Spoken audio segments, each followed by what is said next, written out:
Welcome to all of you. आज हम बात करेंगे जी एक्सक्रीशन इन एनिमल्स। एनिमल के अंदर एक्सक्रीशन किस प्रकार होता है जी, ठीक है। तो देखिएगा जी, डिफरेंट एनिमल्स है वो। पहला लाइन देखिएगा जी, different animals have different arrangement for excretion. Different arrangement for excretion. इस लाइन का क्या मतलब हुआ जी? अलग अलग एनिमल्स के पास अलग अलग अरेंजमेंट होती है एक्सक्रीशन करने के लिए, ठीक है। कॉमा है विच डिपेंड अपॉन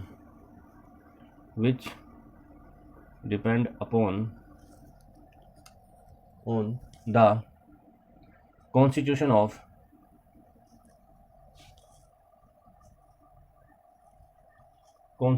animals।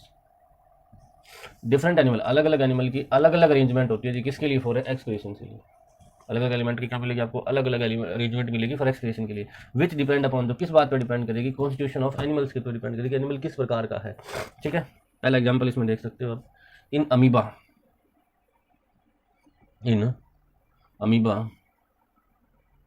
ठीक है, या फिर and other unicellular animals. Amoeba ले लो चाहे अदर कोई यूनिसेलुलर एनिमल्स ले लो, ठीक है जी।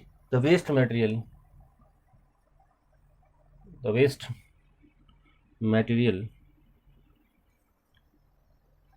CO2 का मतलब क्या होता है? CO2 carbon dioxide is removed by diffusion through cell membrane. Diffusion through cell membrane, ठीक है।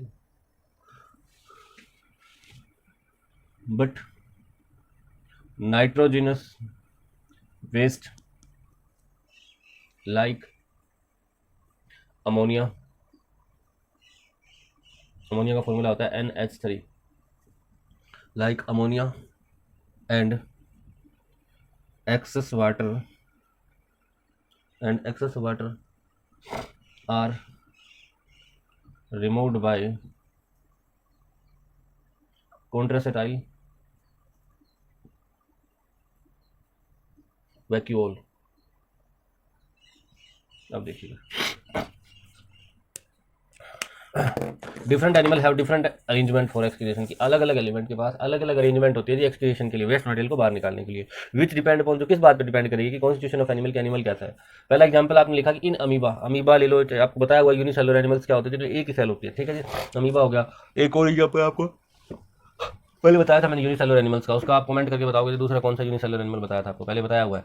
The waste material CO2, waste material है जी, द वेस्ट मटेरियल CO2। जो अमीबा वगैरह हो चाहे कोई और यूनिसेलुलर एनिमल्स हो, उनमें जो वेस्ट मटेरियल है CO2, वो किसके द्वारा रिमूव होगा जी? वो डिफ्यूजन प्रोसेस से थ्रू सेल मेम्ब्रेन। पहले मतलब समझिएगा, सेल मेम्ब्रेन का क्या मतलब होता है? मेम्ब्रेन होता है कि जैसे कोई छलनी टाइप की स्ट्रक्चर लगा लो, जैसे छलनी में तो चाय छानते हैं हम, वैसी सेल की एक मेम्ब्रेन होती है। जैसे हमारी स्किन है, स्किन भी एक मेम्ब्रेन का काम करती है, तो सेल की एक मेम्ब्रेन होती है। डिफ्यूजन प्रोसेस में क्या होता है, इधर मान लो हाई कंसंट्रेशन है, ज्यादा अमाउंट में है, और इधर लो कंसंट्रेशन, तो अपने आप सेल मेम्ब्रेन छलनी की तरह होती है, उससे पास कर जाता है जी क्या? CO2 पास कर जाएगी। तो अगर पूछ लिया जाए कि CO2 किस प्रोसेस से बाहर निकलती है यूनिसेलुलर में, तो डिफ्यूजन प्रोसेस से, और कहाँ से? सेल मेम्ब्रेन से। लेकिन कई प्रकार के वेस्ट मटेरियल होते हैं, CO2 भी बनती है, और कुछ एक नाइट्रोजीनियस वेस्ट भी मिलते हैं। नाइट्रोजीनियस में नाइट्रोजन होती है, एग्जांपल है इसका NH3, अमोनिया में नाइट्रोजन है कि नहीं है जी? है जी। और एक्सेस वाटर, अगर CO2 रिमूव करानी है तो डिफ्यूजन प्रोसेस से रिमूव कर देगा वो, लेकिन नाइट्रोजनियस वेस्ट रिमूव करना या फिर एक्सेस वाटर रिमूव करना, वो कॉन्ट्रैक्टाइल वैक्यूल से करेगा। वैक्यूल आपको बताया हुआ है डाइजेशन इन अमीबा के अंदर, पूरा चैप्टर अच्छे से बताया हुआ है जी वैक्यूल क्या होता है जी, ठीक है। तो ये था आपका अमीबा में आपका एक्सक्रीशन किस प्रकार होता है, समझ आ गई होगी आपको, ठीक है। अलग अलग एनिमल्स में अलग अलग वो होती है जी arrangement,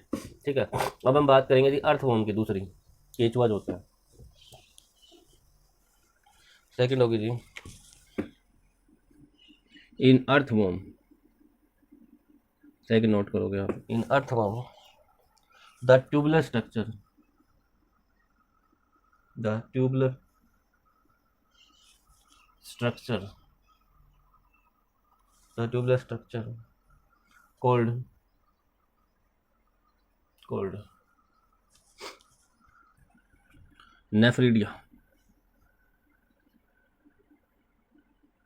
called nephridia are the excretory are the excretory organ. In addition to it, ADDITIO, in addition to it, the most skin, most होता है जो नमी वगैरह होती है उसमें, ठीक है, the most skin of earthworms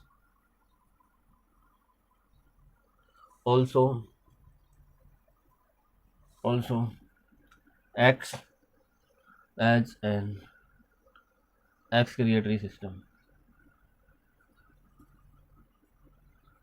ठीक है।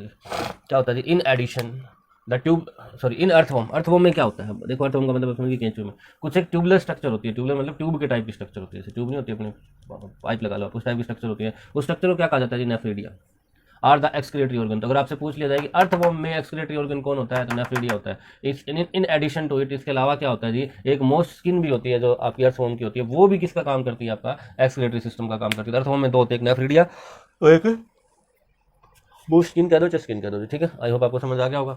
अलग अलग एनिमल्स में अलग अलग अरेंजमेंट होती है। मैं दो के बारे में बात करिए, हम पढ़ेंगे ह्यूमन बीइंग में कैसे होता है, ठीक है। तो आगे देखो जी, in human beings, in human beings the microscopic का मतलब होगा बिल्कुल छोटा, जिसको आप नेक्ड आई से नहीं देख सकते, माइक्रोस्कोप की हेल्प से देखना पड़ेगा। थिन ट्यूब्स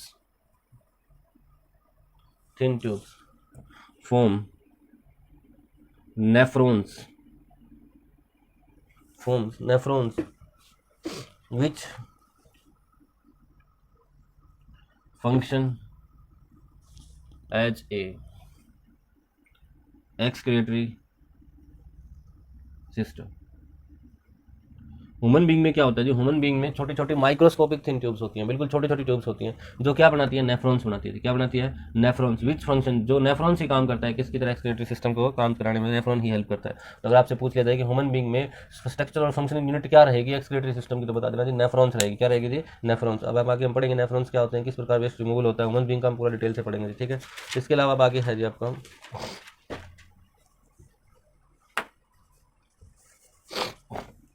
अब आगे लिखो जी, removal of waste in human being. आगे इसी के अंदर हेडिंग डालो आप, removal of waste in human beings. कि ह्यूमन बीइंग में रिमूवल ऑफ वेस्ट मटेरियल कैसे होगा। पहले तो सबसे पहले ये समझो कि आपको ये पता होना चाहिए कि वेस्ट मटेरियल कौन कौन सा प्रोड्यूस होता है, ये तो पता होना चाहिए ना। फिर बाद में हम डिस्कस करेंगे कि कैसे बाहर निकलेगा। सबसे पहले ये जरूर बताओ आपको वेस्ट मटेरियल कौन कौन सा रिमूव होता है। तो सबसे पहले लाइन तो ये होगी जी, ऑल द टाइम का मतलब हर टाइम, चाहे आप सो भी क्यों ना रहे हो, ठीक है, ये भी लिख लीजिएगा। Even when we are asleep का मतलब सो भी रहे हो, ठीक है। आवर बॉडी प्रोड्यूस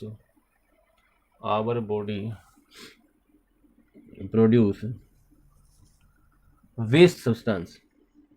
हमारी बॉडी क्या प्रूव करती है जी, वेस्ट सब्सटेंस को प्रोड्यूस करती रहती है, चाहे आप कुछ भी कर रहे हो, ठीक है। अब ये बात आती है कि मेजर वेस्ट सब्सटेंस कौन कौन से होंगे, तो लिखो जी द मेजर वेस्ट सब्सटेंस का मतलब होगा मेन रूप से कौन कौन से होंगे, और भी बहुत सारे, लेकिन मेन कौन कौन से होंगे। तो the major waste substance produced by human beings are CO2 and urea. जो वेस्ट सब्सटेंस हैं जो ह्यूमन बॉडी के द्वारा प्रोड्यूस किए जाते हैं वो कौन कौन से जी, CO2 और यूरिया। समझ आ गया आपको। आगे देखो, आवर लंग्स एक्सक्रिएट CO2। हमारे लंग्स क्या एक्सक्रिएट करते हैं जी, CO2 एक्सक्रिएट करते हैं, CO2 को बाहर निकालते हैं। आवर किडनी क्या करेगी, हमारी किडनी का नाम आपने सुना होगा, गुर्दे जो होते हैं, ठीक है जी। आवर किडनी एक्सक्रिएट यूरिया, ठीक है। हमारी किडनी क्या करेगी, यूरिया को एक्सक्रिएट करेगी। लंग्स CO2 को एक्सक्रिएट करेंगे, किडनी यूरिया को एक्सक्रिएट करेंगी। दो ये मेजर वेस्ट प्रोडक्ट होते हैं जी, ठीक है। आई होप आपको इतना समझ आ गया होगा। आगे देखो जी, आगे आपको हेडिंग डालनी है, अब मेन हेडिंग डालनी है आपको, ठीक है। Excretion in humans, excretion in humans कह दो, चाहे आप excretory system in human being डाल दो। इसमें मैं आपको 2 डायग्राम अटैच कर रहा हूँ, आप पहले वो 2 डायग्राम बना लीजिएगा, बाकी हम वीडियो कल एक्सप्लेन करेंगे नेक्स्ट वीडियो में, ठीक है जी। मे भी वो लास्ट वीडियो आपकी इस चैप्टर की, इसके अलावा कोई और चीज़ आपको समझ नहीं आई हो तो वो भी कमेंट सेक्शन में जरूर बताएं इस वीडियो के इस चैप्टर में। इसके अलावा लाइक करना जरूर ना भूलें जी, ठीक है, कमेंट करना भी ना भूलें, शेयर करना भी ना भूलें जी, और अगर आप पहली बार वीडियो चैनल देख रहे हैं तो सब्सक्राइब जरूर करें जी। Thank you, have a nice day.